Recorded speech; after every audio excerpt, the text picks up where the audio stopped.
Greetings to all of you. From my country, the Republic of India.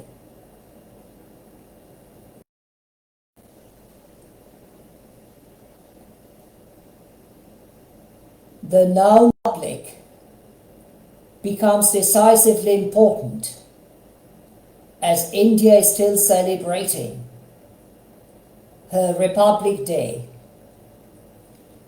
initially declaring her Republic Day on the 26th of January of the Gregorian year 1950, 2 months after promulgating her constitution, which was promulgated on the 26th of November of the Gregorian year 1949.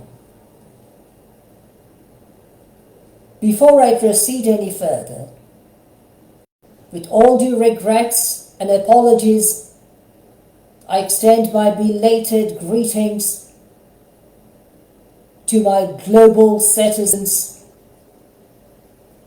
in and of Australia. And although it is past midnight in Australia, which means it is already the 27th of January, yet during this day, both Australia and India celebrated their national days, or I should say their national day, the 26th of January. Australia, like India, is currently not merely a member of the Commonwealth of Nations, but are also very important in upholding the sense and the significance of democracy. Alphabetically, Australia, India, Japan, and the United States of America form, even at this moment, an alliance known as the Quadra Alliance. The aim of the alliance is to uphold the principles and the spirit of democracy while trying to protect each other's interests, and also in order to set a striking example before the world that democracy is extremely important for the existence of the human race as a whole. Yes, the word existence also is significant at this moment, because many countries of the world, and especially their inhabitants, their population, their citizens, are endangered not merely by natural catastrophes, but also violence caused by us, so-called the human race. Even violence which are the obvious and inevitable consequences of wars which continue today. But before I proceed any further, I would also like to highlight certain desirable points. And although I myself am not a so-called cricket fan, as I have too little patience to watch such a long-lasting match or cricket matches as a whole, both Australia and India share their common interests while playing this particular game.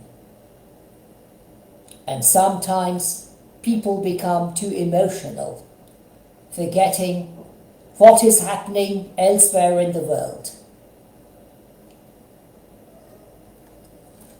India declared her independence as early as on the 15th of August 1947. Almost 2 years after the official ending of the Second World War. Many Indians believed that they would not be confronted with the evils faced by them and many of their predecessors, if I may use the expression, even the ones who lost their lives during the First World War, fought officially from 1914 till 1918, followed by the Second World War, breaking as early as in the year 1939 and intensely being fought between the years 1941 to 1945. But wars continue even today, perhaps more viciously than ever before, because many of the countries of the world possess far more violent, if I may use the expression, and stronger war machineries than they did, or those countries which were called into the wars did, in the course of the First and the Second World Wars. This is tragic. If I'm not wrong, Alfred Nobel put his money into his bank account, interests whereof should be given to those peace lovers who wanted to ensure that world would have peace. Alas, his dream was shattered as it was shattered, or I should say the dreams were shattered for many millions of people, if not billions, throughout the world. India promulgated her constitution, as I already referred a moment ago, on the 26th of November 1949, prior to declaring herself a republic on the 26th of January 1950. But the Constitution of India is decisively important and significant in order to have held the Union of India as a whole. Our Constitution ensures theoretically that India is a secular state and it should remain so. But many enemies of the Constitution, and therefore in my particular and in my personal view, the enemies of the Republic of India, are trying to not merely violate, but even overrule the Constitution of India by dreams which are merely vicious, but at the same time dangerous for the rest of the humankind, even the very citizens of this country. Many fanatics in our country are very, very strongly professing that India is a Hindu state, contrary to our constitution. I believe they are most certainly not lovers, but enemies of the Union of India, even the Republic, based upon the Constitution of India. Indian flag, as also symbolized by the sash I am wearing today, has 4 distinct colors. The most superior color, which is represented on the right hand shoulder of the sash which I am wearing at this moment, should be on top, signifying self-sacrifice. It is saffron in color, not orange, as mistaken by many people in various countries of the world. Saffron is the color of self-sacrifice, also shown by many eremites or hermits confessing certain types of faith in our country as well as elsewhere in the world. In between saffron and green, we have white. White signifies purity.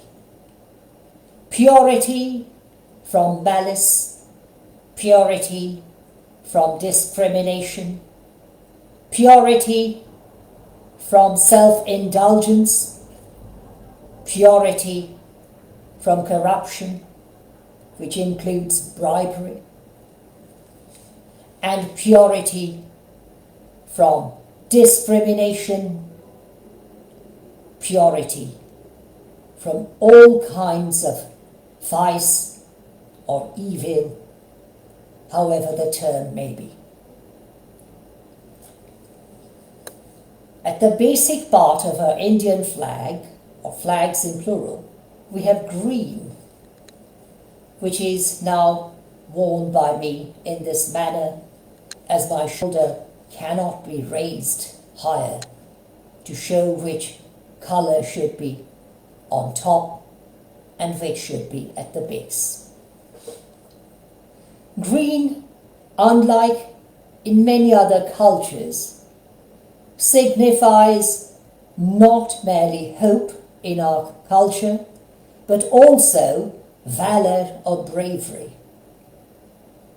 We try to remember those even when we wear a sash like the one I'm wearing at this very moment, like this one, or by the Indian flag whenever we hoist an Indian flag, that many brave people sacrificed their lives for the independence of this country with the dream that their fellow citizens would have a better future than they themselves did in the past.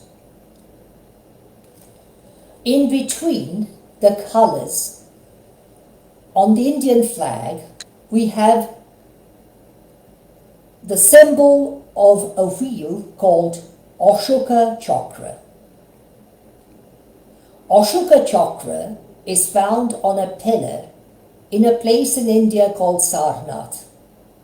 In Bengali we pronounce it Sharnath. This pillar was initially built under the instruction of the Emperor Ashoka, also pronounced Ashok by certain people, who ruled over India sometime around at 200 BCE, or at least BC. His life was dramatic. As a young prince, Prince Ashoka was extremely violent, brutal, cruel, sadistic, and, in a simple word, inhumane. According to many historians, he had his own kin, who were supposed to be enthroned, executed in order to gain the throne. Becoming a king, Ashoka declared a war known as the War of Kalinga. This was one of the, if I may use the expression with all due respect and regrets, one of the bloodiest wars ever fought on the Indian soil. Too many people were killed, too many innocent people became limp or invalid, too many people lost their loved ones, too many people began to despair. However, the consequence of this war brought a great change in the life of then King, later Emperor Ashoka. He pledged and promised never to fight another violent war. Instead of winning land or countries, his aim became to win the hearts of people with all due affection, humanity, and love. And he is probably known to be one of the greatest emperors in the history of India. According to certain historians, his empire extended even to parts which is today called the Islamic Republic of Iran, once known as Persia and the Medes. He built this tower, which shows 4 lions facing in 4 directions, as if they were guarding his empire against all types of vice, all types of invasions, all types of undesirable occurrences. And below these lions were the wheels, symbolizing that India should move on and not stay behind. I'm referring to an age sometime around 200 BCE, or at least BC, ante Christi. However, we, the Indian nation, are at the brink of forgetting what was considered to be right even by our late Emperor Ashoka. Today we are forgetting humanity while we are progressing in science. We are digressing on the path of humanity as a whole. We need to relearn the principles laid down by the former late Emperor Ashoka once again. Our country may not forget the significance of the Constitution of India. Our Constitution prohibits all types of discrimination, whether such discrimination arises from caste, formerly known as caste system, which is prohibited by our Constitution, even since the year 1950. Whether class discrimination, as we are supposed to be all equal, whether racial discrimination because we, the people of India, belong to several communities, professing various types of faiths, speaking various types of languages, not merely dialects, but languages, exercising various types of, what should I say, habits, and indeed, remembering the fact that we are one people, Indians. regardless of our past, regardless of the current practices, regardless of our personal belief or beliefs in plural. Honestly speaking, the Indian system, like various other systems of various countries of the civilized world, rests upon constitution, which may be compared to a tripod stool or a three-legged stool. I believe I am able to make myself clear, however modest, however ignorant, however unreliable I may be. A tripod stool is one of those objects which are found in various households, even among the people of India. Usually, in most cases, it is made of wood. In some other places, perhaps, of other materials. This particular stool rests, assured I may use the expression, on a smooth floor, if, but only if, all the three legs of the stool are equal in length, and the weight which is put upon the stool is not put only on one side, but in the center. If one of the three legs happens to be shorter than the remaining two or the remaining one, the stool is likely to fall. So it is if the weight is put on one side only, the stool is also likely to fall. And if it is a wooden stool, and the floor is a hard one, like the floor made of marble stones, or even cement, or mosaic, the stool may even break. So it is with our constitution, so it is with the Union.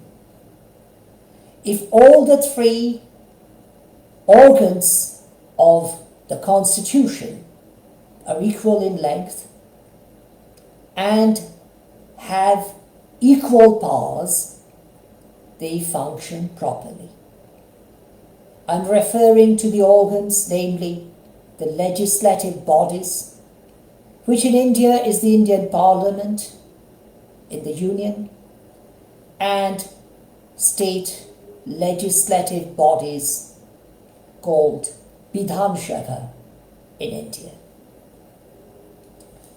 The members of those chambers in India, the bicameral parliament, known as Rajya Sabha, which is the upper house, and the Lok Sabha, which is the lower house, usually promulgate laws mainly for the Union as a whole. The state legislative assemblies, known as Vidhan Sabha, or Vidhan Sabhas in plural, are mainly answerable for the immediate and desperate need of each and every single state. They are answerable, the members, the honourable members, are answerable to promulgate legislations which require to be interpreted by the honourable judiciary of our country. The Union of India, the Republic of India, or even India simply. But no legislative act promulgated by the Parliament or the lower chambers of every single state can function properly if the so-called the third leg of the Constitution, if I may use the expression, known as the so-called civil service or administrative service, properly functions properly.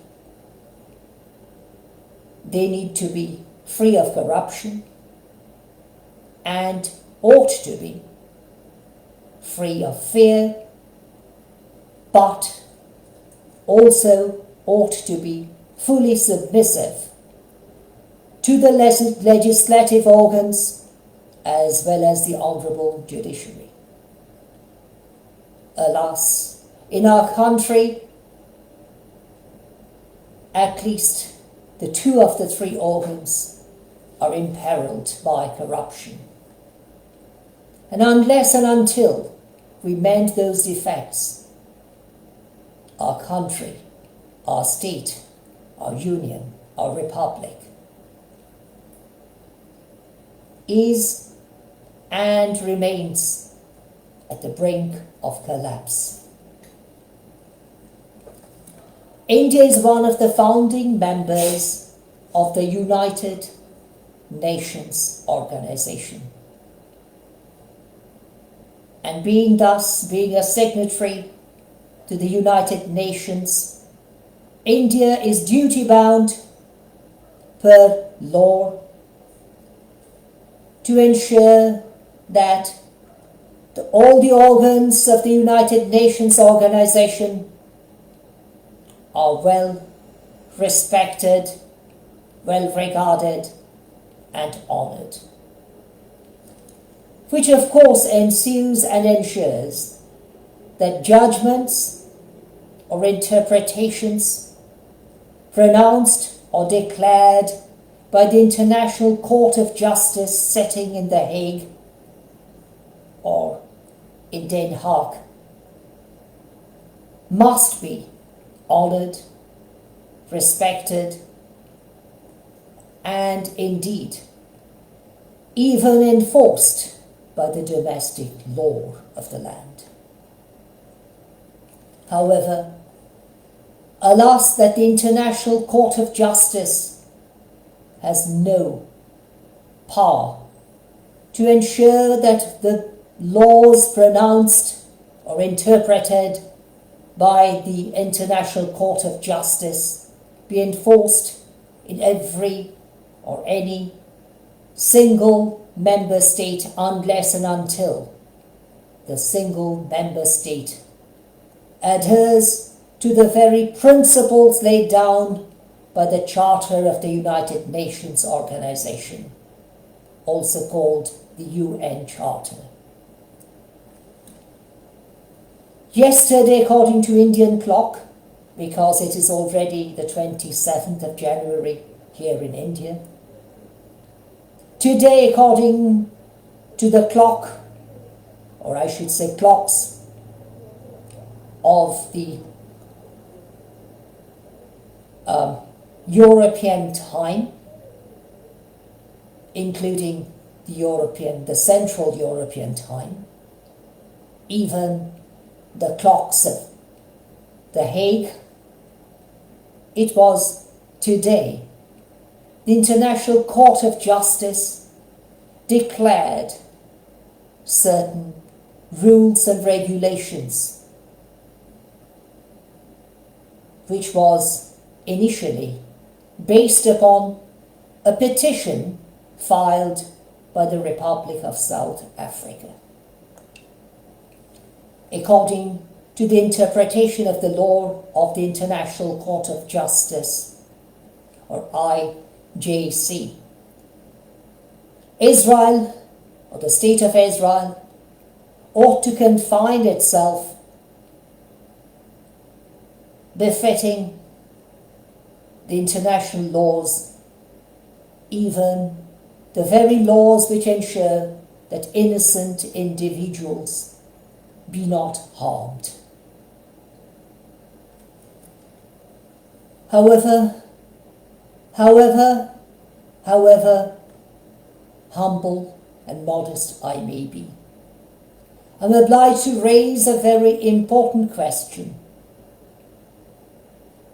upon the minds, of course with all due respect, upon the minds of the very honourable and respectable justices gracing the benches of the IJC, International Court of Justice. Is the State of Israel truly to be blamed when it defends its own citizens? A question I ask today, even though this is already Shabbat in Hebrew, or Sabbath in English, and I do not generally appear online on this particular night. Are the honourable justices truly being impartial when they forget the fact that those places which are called Gaza today used to be called Judea and Samaria once upon a time? Are their lordships forgetting the fact, the very honourable justices, that those places were parts of Israel, even when King Saul ruled, not merely reigned, but ruled over Israel, followed by King David, King Solomon, and many others? Those parts which are called today Gaza had a history too. The Philistines were attacking from Gaza to the Hebrews, to the people of Israel, to the descendants of the 12 clans of Israel. This is clearly seen in the Torah, even in the book of Judges. And Samson played a decisively important role in destroying the foes of Israel, the enemies of Israel, in order to ensure that Israel survived. Today, those parts which are being called so-called occupied parts, are they truly occupied? If this were so, then not merely the State of Israel is occupying certain parts, but are various other countries doing the same. What about us Indians? Initially, India was populated by a race known as the Dravidian race, who built up various cities like Mohenjo-daro and Harappa, which today lie in Pakistan.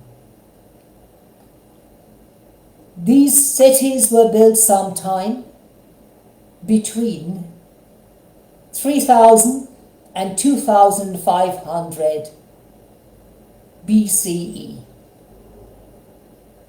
Those cities built in those places, Harappa and Mohenjo-daro, had extremely significant scientific building constructions. According to certain historians, the streets were built in such a manner that they used to be cleaned automatically by the air current which used to flow through the streets. Baths were built for people to go and bathe there. We do not really know today whether they had any thermal bathing places, but they most certainly had baths which were being used by the people of those places and those who used to come to those places. Now, returning to our Constitution, We the Indians, all of us, are duty-bound to protect our constitution against all enemies from without, whichever country they may be, and from within, who are trying to promulgate a so-called constitution without any legality to do so. Those who want to declare India to become a Hindu state and thus raise the grave tension of a civil war, if not wars in plural. Today, on the 26th of January, many Indians hoisted the Indian flags, showing self-sacrifice, purity, valor or bravery, and in between the colour blue, loyalty. Are we truly sacrificing ourselves for the sake of our union? Are we pure from heart, remembering that we need to be pure from all kinds of corruption and vice? Are we brave enough to speak out against injustice in our country, even the violence committed against the minorities? Are we loyal according to the blue wheel of the cart found on the Indian flag and here in between the blue line on this sash? Are we truly loyal towards each other? I raise a question upon the minds of my fellow countrymen and women, and upon my fellow global citizens of the world. I bid all of you a very solemn night from my country, India.